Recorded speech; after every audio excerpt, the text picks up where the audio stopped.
Hello, this question is to all the panelists. This whitelisting concept, how fast do you think it is going to be realized? So, Mr. Felix can answer. Whitelisting concept is there already. It's there at the moment.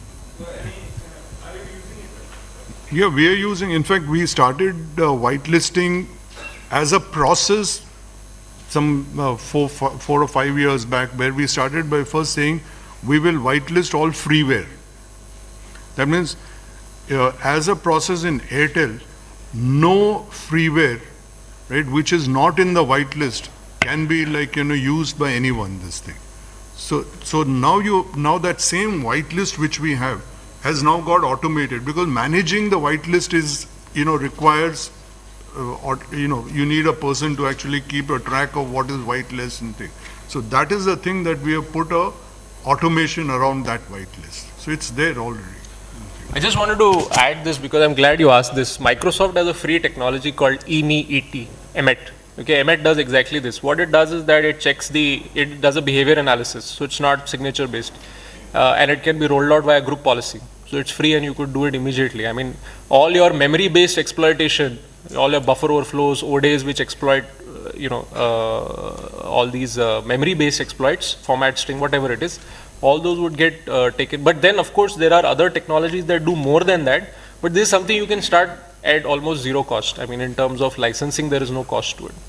Just to add to what KK has said, like while no antivirus or this thing can take care of the current day threat, there are a few companies, one of it comes into mind. It's called Mandate, MANDIAT.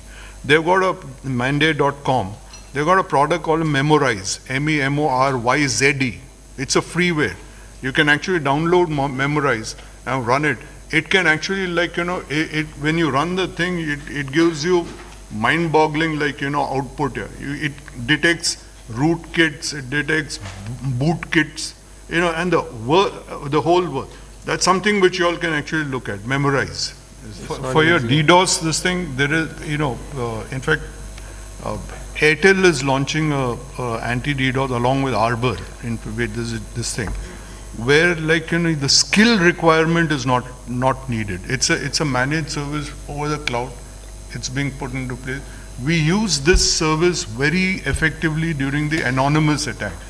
Because during the anonymous attack on Airtel, we found up to 36 GB gigabit traffic. That's huge. Which is huge, this thing. But we could we survived that thing, and it continued. Is it always on service?